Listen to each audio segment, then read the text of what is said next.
Hello everyone, this is Vinay Pratap Singh. Now welcome to Shiksha classes. तो हमें उम्मीद है कि आप लोगों ने जो मॉडल पेपर दिया था हमने आपको टेलीग्राम पर, तो आपने उसे सॉल्व किया होगा, है ना।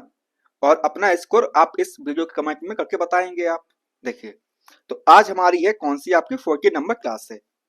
चलिए, तो क्लास को करने से पहले हमारा आज का मोटिवेशन वो क्या है? Let your dreams be your wings. क्या है हमारे आज का मोटिवेशन? तो let your dreams be your wings. Okay, चलिए। तो आज का हमारा फर्स्ट क्वेश्चन वो क्या है बेटा जी? देखिए, सिंपल क्वेश्चन आपका है। इन विंड पावर, क्या चीज? इन wind power which form of energy is converted into electric energy. क्या बोल रहा है कि पवन ऊर्जा में ऊर्जा का कौन सा रूप विद्युत ऊर्जा में परिवर्तित होता है? तो कौन सा होता है बेटा, ये बताइए। तो कौन सा होता है? तो वो होता है हमारा गतिक ऊर्जा। कौन सा होता है? तो वो होता है हमारा काइनेटिक ऊर्जा होता है। कौन सा होता है? तो वो होता है हमारा गतिक ऊर्जा होता है। ठीक है ना। चलिए, नेक्स्ट क्वेश्चन हमारा क्या है?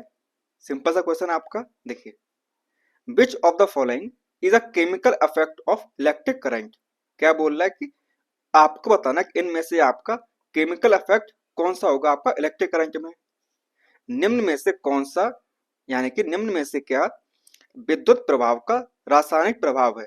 किसका बेटा जी? विद्युत प्रभाव का रासायनिक प्रभाव है। तो देखिए, हमारे पास ऑप्शन ए है, producing a magnet using a electric current. क्या बोल रहा है कि विद्युत प्रभाव का उपयोग करके एक चुंबक उत्पन्न करना। तो ये कैसा हो जाएगा आपका? ये हो जाएगा आपका केमिकल से कहाँ पे जाएगा बेटा जी आपका? ये क्या आपका इलेक्ट्रिक इलेक्ट्रिक से कहाँ जाएगा आपका? तो ये चला जाएगा मैग्नेट चला जाएगा। क्या है? Produce a magnet using electric current. परंतु यहाँ पर क्या है, केमिकल इफेक्ट पूछा गया आपसे, रासायनिक पूछा गया, तो ये तो आपका नहीं होगा, है ना। ऑप्शन बी हमारे पास में क्या है, producing heat in an electric kettle. क्या बोल रहा है कि एक इलेक्ट्रिक केतली में ऊष्मा उत्पन्न करना। तो वो क्या होता है? वो हमारा हो जाता है इलेक्ट्रिक एनर्जी कन्वर्ट इनटू कहाँ पर? हीट एनर्जी में, है ना। कि जो आपका विद्युत प्रभाव विद्युत प्रभाव होता है उससे क्या हो जाती है आपकी, उसमें आपकी ऊष्मा बन जाती है।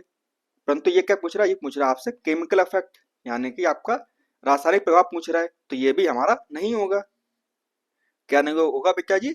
तो आपका ऑप्शन नंबर बी भी हमारा करेक्ट आंसर नहीं होगा, है ना। उसके बाद में हमारा ऑप्शन नंबर सी क्या है, producing light into electric bulb. क्या बोल रहा है?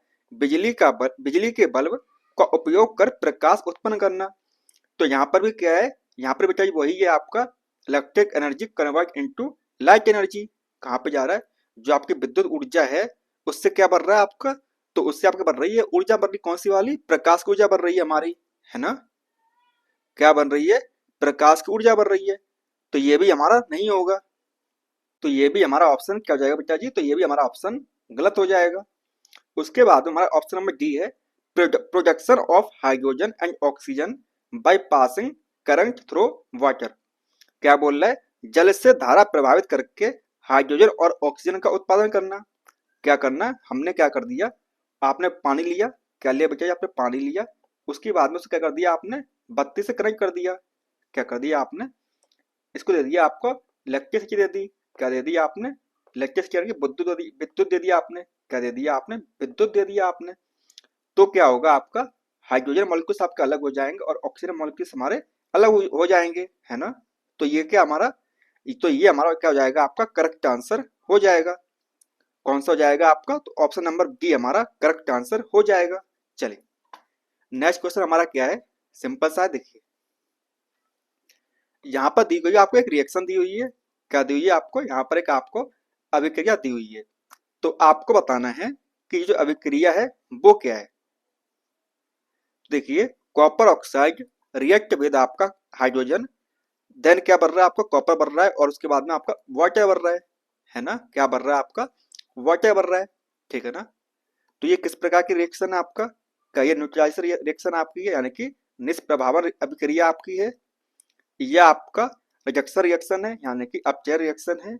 यह आपकी रेडॉक्स रिएक्शन है, यानी कि अपचय रिएक्शन आपकी अभिक्रिया है आपकी? ये आपकी ऑक्सीडेशन रिएक्शन है, यानी कि ऑक्सीजन आपका है, या आपका इनमें से कोई भी नहीं। तो बताइए, तो ये आपको हो जाएगी कैसी बचा जी, तो ये आपकी हो जाएगी रेडॉक्स रिएक्शन हो जाएगी। क्या हो जाएगी आपकी, तो इसका आपको हो जाएगा ऑप्शन नंबर सी हमारा करेक्ट आंसर।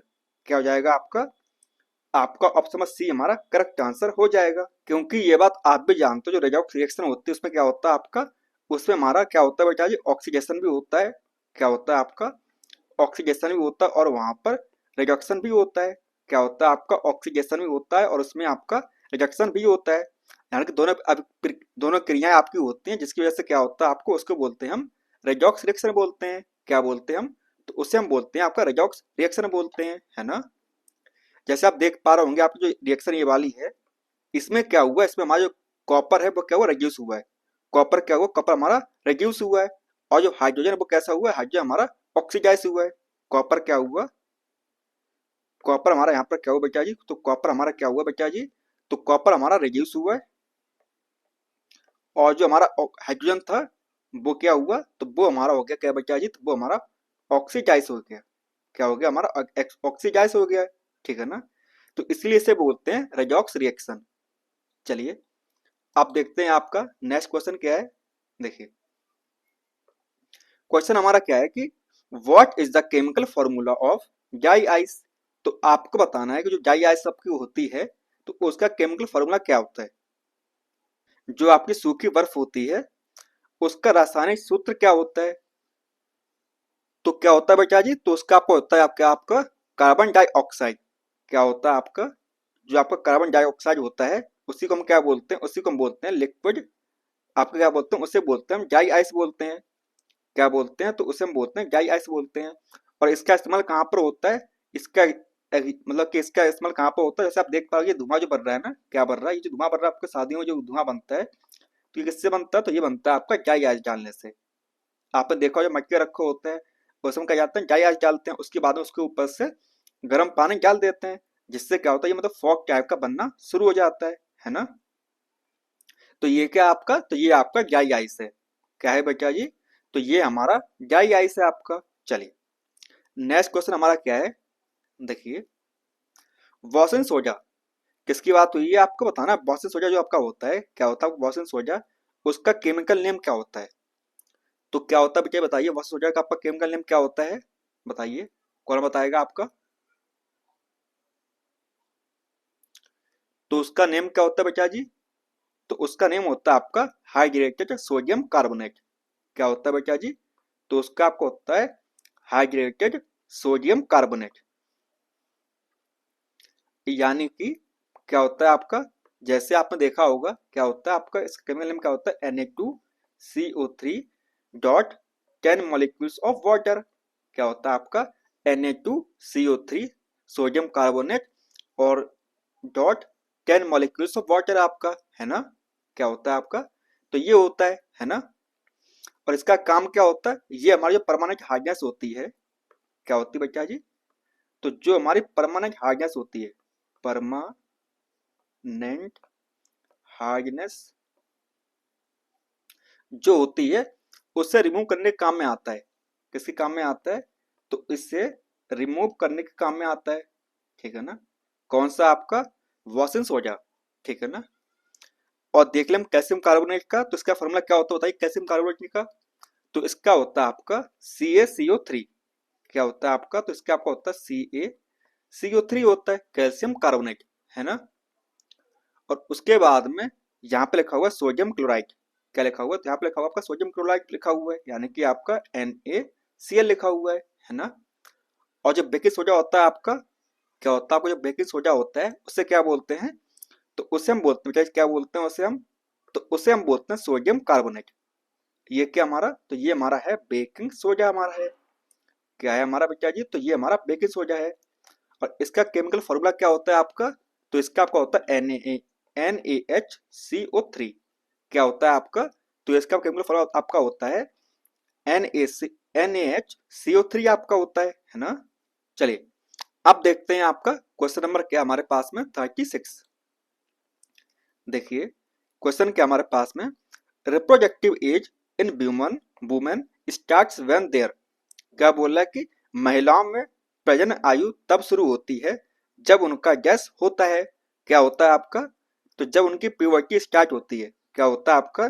जब उनका यौवन स्टार्ट होता है तभी तो उसका होता है ना, क्या होता है आपका, तभी मतलब महिलाओं में प्रजनन की आयु स्टार्ट होती है ना। तो क्या हो जाएगा आपका? तो इसका हो जाएगा प्यूबर्टी बिगिन, यानी कि यौवन का जब शुरुआत होती है तभी तो उसका क्या होता है, तभी उसमें आपकी रिप्रोडक्टिव एज आती है।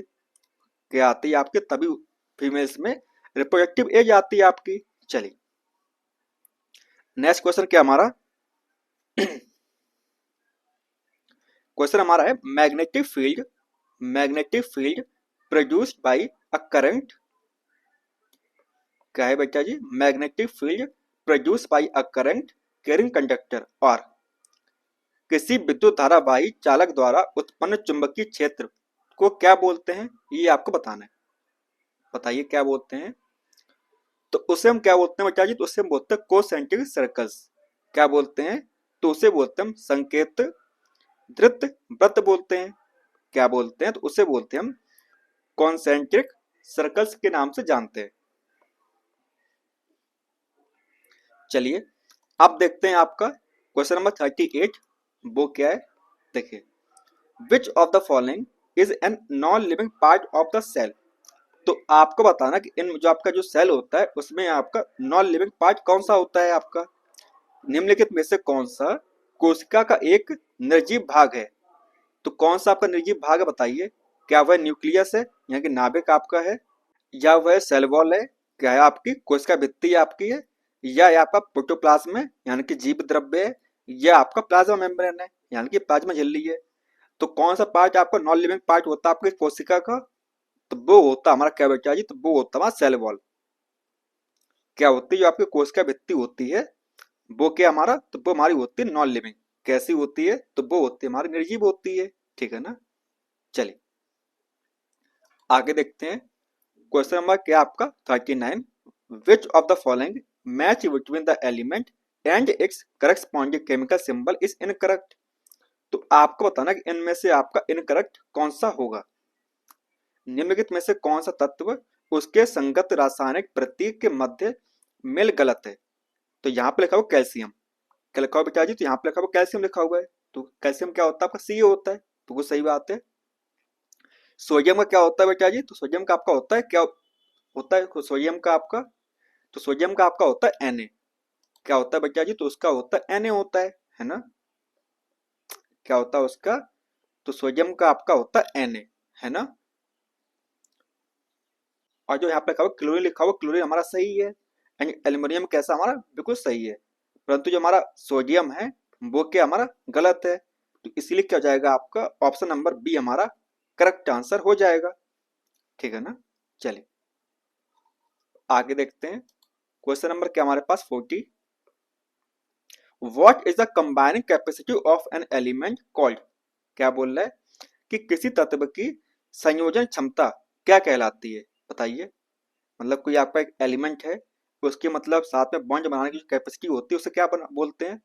क्या उसे एटॉमिक मास बोलते हैं यानी कि परमाणु भार बोलते हैं, या उसे बैलेंसी बोलते हैं यानी कि संयुक्तता बोलते हैं, या उसे एनर्जी बोलते हैं यानी कि ऊर्जा बोलते हैं, या उसे मास नंबर बोलते हैं, द्रव्यमान संख्या बोलते हैं।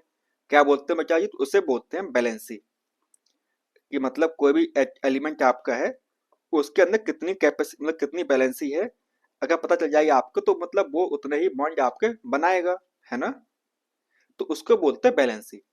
जैसे वह कार्बन हो गया, कार्बन कितनी बैलेंसी होती है आपकी? कार्बन की होती कितनी बच्चा जी? तो कार्बन की होती है 4, है ना। कितनी होती है? 4 होती है आपकी। तो इसका मतलब क्या है कि जो कार्बन आपका है वो कितने बॉन्ड बनाएगा आपके? तो वो बनाएगा 4 बॉन्ड बनाएगा, है ना। यानी कि 4 बंध बनाएगा आपके। तो इसीलिए क्यों बोलते हैं? तो इसका मतलब होता है कि बैलेंस ही उसका। चलिए क्वेश्चन 41 हमारा वो क्या है? विच one of the following pair of organism reproduce by body. तो आपको बताना कि जो पेयर दिए हुए हैं आपके ऑप्शंस में तो ऐसा कौन सा पेयर आपका है जो बडिंग के द्वारा रिप्रोड्यूस होता है। क्या होता है? निम्नलिखित में से जीवों का कौन सा युग्म मुकुलन द्वारा प्रजनन करता है आपका? किसके द्वारा करता है आपका? मुकुलन के द्वारा आपका करता है। हमारे पास ऑप्शन ए है हाइड्रा एंड अमीबा। क्या है बेटा जी? हाइड्रा एंड अमीबा हमारे पास है। ऑप्शन बी हमारे पास में क्या है, amoeba and paramecium. Option C हमारे पास में क्या है, yeast and hydra. Option D हमारे पास में क्या है, पैरामीशियम एंड ईस्ट। तो क्या हो जाएगा आपका, तो आपका जो ईस्ट और जो हाइड्रा आपका होता है उसमें क्या होता है बेटा जी, तो उसमें होती है आपकी बगिंग। क्या होती है आपका ईस्ट और हाइड्रा में क्या होता है आपका, मुकुलन होता है। क्या होता है ईस्ट एंड हाइड्रा में आपका मुकुलन देखने को मिलता है। क्या देखने को मिलता है आपको, तो मुकुलन देखने को मिलता है आपका उसमें, ठीक है ना। चलिए नेक्स्ट क्वेश्चन हमारा क्या है, what happen when light travels from air to glass. क्या होगा अगर आप जो लाइट है वो कहाँ जा रही है, एयर से, हवा से कहाँ पे जा रही है, ग्लास में जा रही है। क्या होता है जब प्रकाश हवा से कांच तक यात्रा करता है, तो ये क्या होगा आपका, देखिए अगर मान लीजिए ये हमारा क्या है, आपके पास में एक बॉक्स है, ठीक है ना। यहाँ पर क्या मतलब एयर से हवा जा रही कहाँ पर, ग्लास में। अगर मान लीजिए ये हमारा नॉर्मल है, क्या है बेटा, ये हमारा नॉर्मल है, ठीक है ना। अगर यहाँ से इस प्रकार से रे आ रही है, रे आई और इस प्रकार से जाना चाहिए, क्या जाना चाहिए, ठीक है ना। एक सेकंड, देखिए इस प्रकार से आई और इस प्रकार से उससे जाना चाहिए। परंतु होता क्या है कि जब आप एयर से कहाँ पे जाते हो बेटा जी, अगर आप एयर से ग्लास में जा रहे हो तो क्या होगा, वो थोड़ी सी बेंड हो जाएगी, क्या हो जाएगी, थोड़ी सी मुड़ जाएगी। किस तरफ मुड़ जाएगी आपका, जिस तरफ आपका नॉर्मल है, तो क्या होगी आपकी थोड़ी सी मुड़ जाएगी। देख पा रहे आप, ये यहाँ से गई और किधर मुड़ गई आपका, नॉर्मल की तरफ मुड़ गई थोड़ी सी, है ना, नॉर्मल की तरफ थोड़ी सी मुड़ गई। ऐसा क्यों हुआ, ऐसा इसलिए हुआ कि मतलब जो एयर हवा है और जो ग्लास है, ग्लास हमारा डेंसर है एज कम्पेयर टू आपका एयर, तो इसलिए क्या होता है उस तरफ वो मुड़ गई। तो क्या हो जाएगा आपका, तो आपका हो जाएगा क्या बेटा जी, it vents towards the normal line.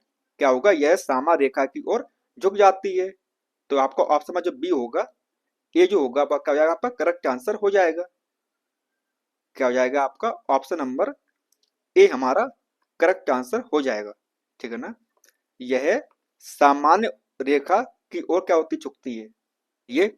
अब देखते हैं आपका क्वेश्चन नंबर 43, वो क्या हमारा, देखिए सवाल हमारा है, penicillin is obtained from which of the following micro organism. जो हमारा पेनिसिलिन आपका है वो कौन से माइक्रो ऑर्गेनिज्म से लिया जाता है, मतलब वहां से निकाला जाता है। पेनिसिलिन, पेनिसिलिन निम्नलिखित में से किस सूक्ष्म जीव से प्राप्त होता है। किससे होता है बेटा जी, तो वो होता है हमारा फंजाई से। किससे होता है, तो वो होता है आपका फंजाई से। फंजाई बोले तो आपका जो कवक होता है आपका, क्या होता है बेटा जी, कवक आपका होता है। पेनिसिलिन कहाँ से निकालते हैं, तो पेनिसिलिन हम निकालते हैं कहाँ से, कवक से लेते हैं, है ना।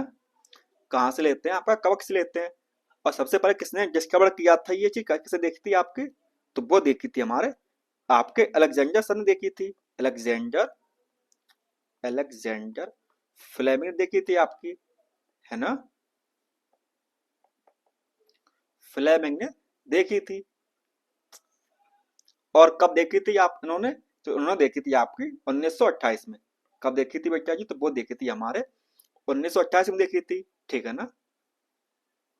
चलिए अब देखते हैं आपका क्वेश्चन नंबर 43, 44, हाँ 44 आपका, where is Tod Todgarh Raoli wild life sanctuary situated in Rajasthan. जो आपका राजस्थान में तोड़गढ़ रावली जो वन्य जीव आवास जो आपका है, वो कहाँ पर पाया जाता है, तो वो पाया जाता है आपका कहाँ पे जी, तो वो पाया जाता है आपका राजसमंद में।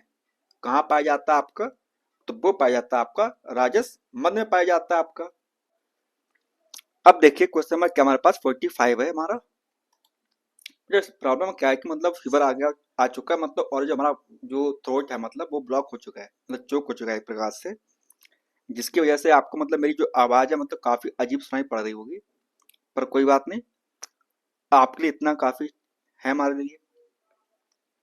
तो क्वेश्चन नंबर 45 हमारा क्या है, water is an electric kettle becomes hot why. जो हमारा एक विद्युत केतली में पानी द्वारा किसके द्वारा आपका क्या होता है, गर्म होता है, बताइए।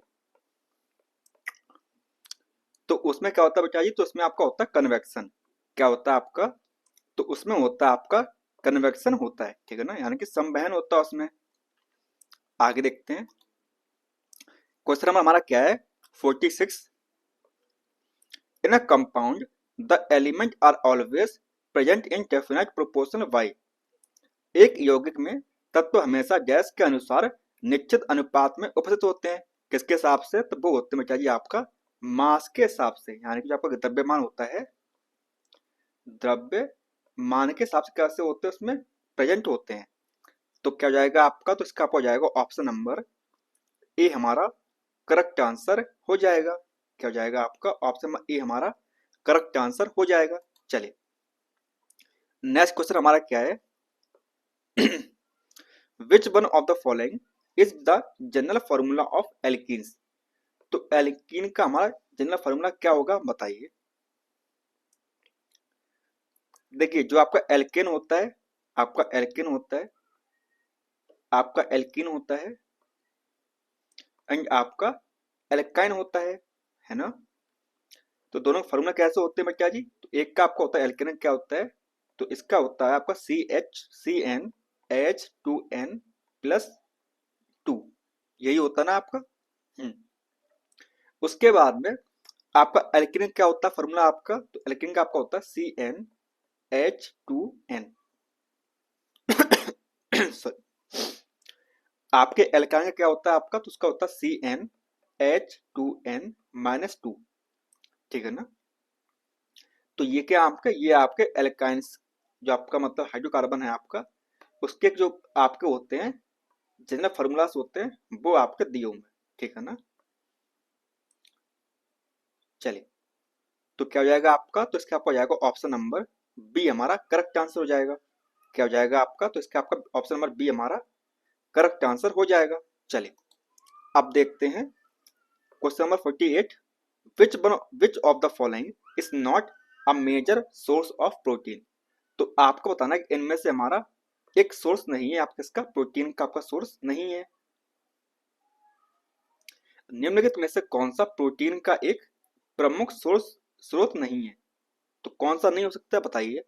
ठीक है, सोयाबीन आपका होता है, बिल्कुल होता है, सोयाबीन में आपका प्रोटीन की मात्रा बहुत होती है, अधिक होती है। फिश नहीं होता है, आप वीट में नहीं होता, फिश में होता है, एंड ग्राम में भी आपका प्रोटीन पाया जाता है। तो किस में नहीं है बेटा जी? तो वो नहीं है गेहूं में। किस में नहीं होता है? तो गेहूं में प्रोटीन की मात्रा कैसी होती है? बहुत कम होती है। ऑप्शन अब देखिए क्वेश्चन नंबर 49 हमारा वो क्या है? The microbes get lie on the border line of the living and non living world are called. जो आपके मतलब ऐसे माइक्रोब्स होते हैं जो मतलब ना तो आपके जीवित हैं और ना ही आपके निर्जीव है, तो वो क्या होंगे आपके? जीवित और निर्जीव दुनिया की सीमा रेखा पर स्थित जो जो आपके रोगाणु होते हैं, तो उन्हें क्या बोलते हैं बताइए। तो उन्हें बोलते क्या बच्चा जी? तो उन्हें बोलते हैं वायरस। क्या बोलते हैं? तो उन्हें हम बोलते हैं वायरस, यानी कि आपको क्या बोलते हैं? उसे बोलते हैं बीजाणु बोलते हैं। क्या बोलते हैं? तो उन्हें बोलते हैं वायरस, यानी कि बीजाणु आपका। आगे देखिए क्वेश्चन नंबर क्या है? Speed of sound is maximum. जो आपकी ध्वनि की जो गति होती है, ध्वनि की चाल जो होती है किसमें आपकी अधिक होती है? देखिए सबसे ज्यादा किसमें होती है? तो वो होती है सॉलिड, देन आपका लिक्विड, उसके बाद आपका गैस या आपका वैक्यूम, ठीक है ना। तो क्या हो जाएगा आपका? तो ये आपको हो जाएगा ऑप्शन नंबर डी हमारा करेक्ट आंसर हो जाएगा। क्या हो जाएगा आपका? ऑप्शन नंबर डी हमारा करेक्ट आंसर हो जाएगा। आगे देखते हैं क्वेश्चन नंबर क्या हमारे पास में, क्वेश्चन नंबर 51 हमारा देखिए विज्ञान विषय के शिक्षण से संबंध विधि निम्नलिखित में से कौन सी होती है? किसके हिसाब से आपका? जो आपका क्या होता है विज्ञान विषय के हिसाब से। Which of the following is a method related to the teaching of science subject. तो कौन सी सकती है आपकी? सर्च एंड फाइंड मेथड, यानी कि खोज एवं अन्वेषण विधि, बिल्कुल होती है ये आपकी। एक्सप्लेनेशन एंड टेस्ट मेथड, स्पष्टीकरण एवं परीक्षण विधि।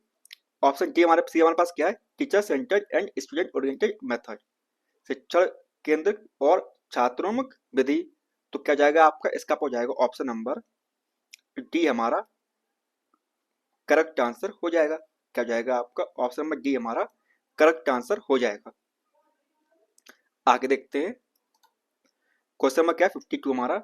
तो ये हमारा क्या है, विज्ञान शिक्षण को विषय वस्तु को वास्तविक रूप से प्रस्तुत करने के लिए निम्नलिखित में से किसकी आवश्यकता होती है। किसके बारे में, आप मतलब विज्ञान टीचर हो, आपको अपने विषय के बारे में समझाने के लिए आपको क्या चीज की हेल्प चाहिए होगी। Which one of the following is need by a science teacher in order to present the subject matter in a realistic manner. तो किसकी आपकी हेल्प चाहिए, आपको सबसे जो बेस्ट होता है तो क्या होता है बच्चा जी, तो वो आपका होता है मॉडल। अगर मॉडल का आप इस्तेमाल करेंगे तो बच्चे को आपको जल्दी समझ में आएगा। सॉरी, क्या होगा, जल्दी समझ में आएगा, है ना। तो क्या हो जाएगा आपका, तो इसका आपका हो जाएगा ऑप्शन नंबर सी हमारा करेक्ट आंसर हो जाएगा। चलिए आगे देखिए नेक्स्ट क्वेश्चन हमारा क्या है। निम्नलिखित में से क्या पाठ्य पुस्तक के बाहर विभिन्न संसाधनों की खोज कर छात्रों को उत्तर देने में मदद करता है। तो कौन सा करता है आपका, तो वो करता है आपको ऑप्शन नंबर डी वाला। देखिए भैया जी, मतलब मेरा जो वोकल है मतलब इसकी परमिशन नहीं दे रहा है कि आप मतलब क्लास लंबी ले पाए, तो इसलिए मतलब आप मेरी मजबूरी समझिए, तो इसलिए मतलब मैं आपको फटाफट इसके आंसर आपको दे रहा हूँ। और बाकी तो आप पिछले मतलब आप जो 40 क्लास देख चुके हो तो उसके हिसाब से आपको समझ में चीजें आ गई होंगी कि मतलब मैं क्या बताना चाह रहा हूँ और आपको क्या करना चाहिए। ऑप्शन क्वेश्चन नंबर 54 हमारा क्या है, देखिए 54 हमारा है the continuous and comprehensive evaluation in science means. किसकी बात हो रही है बच्चा जी, तो हम आपकी बात हो रही है सीसीई की बात हो रही है। तो सीसीई जो होता है उसमें जो साइंस में आपका इसका मतलब क्या होता है ये आपको बताना है। विज्ञान में सतत एवं व्यापक मूल्यांकन क्या क्या अर्थ है, तो क्या अर्थ आपका इसका हो जाएगा, तो इसका आपको हो जाता है evaluation of all aspect of science, यानी कि विज्ञान के सभी पहलुओं का मूल्यांकन करना। क्या करना, जितने पहलू होते हैं आपके विज्ञान के उनका क्या करना, मूल्यांकन करना आपका।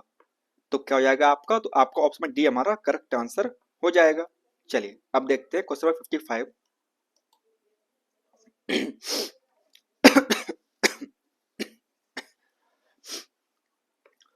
Which of the following is not in agreement with our contemporary understanding of the nature of science।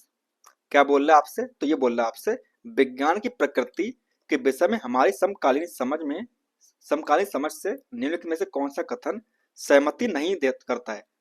तो कौन सा हमारा सहमति नहीं कर रहा ये आपको बताना है विज्ञान के हिसाब से।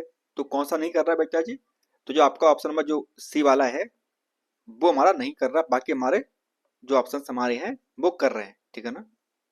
नेक्स्ट देखिए क्वेश्चन हमारा 56 हमारा वो क्या है, विच of the following is not an objective of teaching science in middle school. क्या बोल रहा है, निम्नलिखित में से कौन सा माध्यमिक विद्यालय में विज्ञान पढ़ाने का उद्देश्य नहीं है।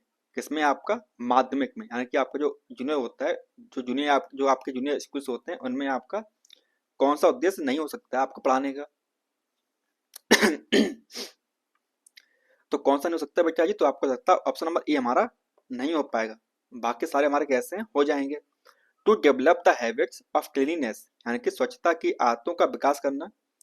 ऑप्शन बी हमारे पास में क्या है, टू डेवलप न्यूमेरिकल सेंस, यानी कि संख्यात्मक अर्थ का विकसित करना, बिल्कुल। ऑप्शन सी हमारे पास में क्या है, टू डेवलप इकोनॉमिक एफिशिएंसी, आर्थिक दक्षता विकसित करना, बिल्कुल। ऑप्शन डी हमारे पास में क्या है, to develop power of reasoning, तर्क शक्ति का विकास करना, बिल्कुल सही बात है। जो आपका ऑप्शन ए जो है वो इसलिए नहीं है क्योंकि मतलब जब बच्चा क्लास से 5th में आ जाता है या आपके 4th में आ जाता है तो उस टाइम तक मतलब बच्चों की ये जो चीजें होती है मतलब चीजें समझ में आनी चाहिए पहले से। तो ये किसका मतलब काम है, तो ये आपका काम है प्राइमरी अध्यापकों का काम है। किसका काम है बच्चा जी, तो ये आपका प्राइमरी अध्यापकों का काम है ना। चलिए नेक्स्ट देखिए क्वेश्चन नंबर क्या हमारे पास 57। The people required remedial teaching may be suffering from. अगर मतलब पीपल लोगों को मतलब रिमेडियल टीचिंग की आपकी आवश्यकता है तो आपको बताना है वो किस चीज से मतलब सफर कर रहे हैं। उपचारात्मक शिक्षण की आवश्यकता वाले विद्यार्थियों से पीड़ित हो सकते हैं। किससे हो सकते हैं, लैक ऑफ कॉन्सेप्चुअल नॉलेज, यानी कि वैचारिक ज्ञान का अभाव, बिल्कुल सही बात है। अगर उनका मतलब कॉन्सेप्ट क्लियर नहीं है तो उनको प्रॉब्लम होगी, बिल्कुल होगी। पुअर अटेंशन स्पैन यानी कि खराब समय अवधि। कभी कभी क्या होता है, मतलब बच्चा बीमार तब भी आप पढ़ा रहे हो, तो उससे क्या होता है, मतलब बच्चों को समझ में नहीं आता है। तो ये मतलब एक प्रकार से कैसा हो जाएगा, आपका पुअर अटेंशन स्पैन हो जाएगा, है ना। ऑप्शन सी हमारे पास में क्या है, इलेक्टिबिलिटी पुअर कॉम्प्रिहेंशन पावर, यानी कि खराब व्यापक शक्ति। मतलब उसके अंदर इतनी ग्रास्प करने की पावर नहीं है कि मतलब एकदम वो समझ में बच्चे के आ जाए। जब क्लास लेते हो तो जाहिर सी बात है, अगर आपकी क्लास में 50 बच्चे हैं तो 50 बच्चों में से ऐसा कुछ बच्चे ऐसे होंगे जो जल्दी जल्दी समझ लेंगे, कुछ ऐसे होंगे जो मतलब मेडियोकर मेडियोकर होंगे, कुछ ऐसे होंगे जो मतलब जिनको मतलब वो बहुत ही लेट समझ पाते होंगे, है ना। तो ये सब क्या मतलब परेशानियां आपको झेलनी पड़ती हैं। तो क्या हो जाएगा आपका, तो इसका हो जाएगा ऑप्शन नंबर डी हमारा करेक्ट आंसर हो जाएगा। क्या हो जाएगा बेटा जी, तो इसका हो जाएगा option number D, all of this above. Next question हमारा क्या है, देखिए क्वेश्चन हमारा है, the value of science for nature. प्रकृति के लिए विज्ञान मूल्य है, कैसा है, तो वो है रियलिटी। कैसा है, मतलब विज्ञान कैसा है, वास्तविक चीजों को मतलब बाहर लेके आता है। कैसा है, वास्तविक है, रियल है आपका जो साइंस हमारा है ना। चलिए आज का last second question, what are the most prominent challenge faced by a science teacher. विज्ञान शिक्षक के सामने सबसे प्रमुख चुनौती क्या होगी, बताइए क्या हो सकती है आपकी। तो वो होगी आपकी इन इनएडिक्वेट टीचर प्रोफेशन डेवलपमेंट, यानी कि अपर्याप्त शिक्षक व्यावसायिक विकास। तो जो आपका ऑप्शन ए जो है वो क्या आपकी चुनौती है आपकी, बाकी आपकी चुनौती नहीं है, ठीक है ना। चलिए आज का लास्ट क्वेश्चन वो क्या है, the role of innovation in science include. विज्ञान में नवाचार की भूमिका में निम्नलिखित में से क्या सम्मिलित है। तो क्या सम्मिलित है बताइए। तो ये चीजें सारी जो चीजें हैं मतलब वो सारी चीजें मतलब आपके शामिल हैं किसमें, आपका जो आपका नवाचार है उसमें कैसी कैसी बेटा जी, सब चीजें आपके शामिल हैं। तो क्या हो जाएगा आपका, तो हो जाएगा आपका ऑप्शन नंबर डी हमारा करेक्ट आंसर हो जाएगा। चलिए तो आपको बता दें, जो आपका नेक्स्ट जो क्लास होगी वो होगी आपकी महामैराथन, जिसमें मतलब कि आपके सारे जो पीवाईक्यू हुए थे सब देखेंगे। उस क्लास में आपको मतलब सारे जितने पीवाईक्यू हुए थे आपके आपके सारे 7 या 8 मतलब पेपर हुए थे, सारे पेपर्स को एक ही क्लास में लेकर आएंगे, ठीक है ना। चलिए तो मिलते हैं आपसे नेक्स्ट क्लास में, तब तक के लिए धन्यवाद।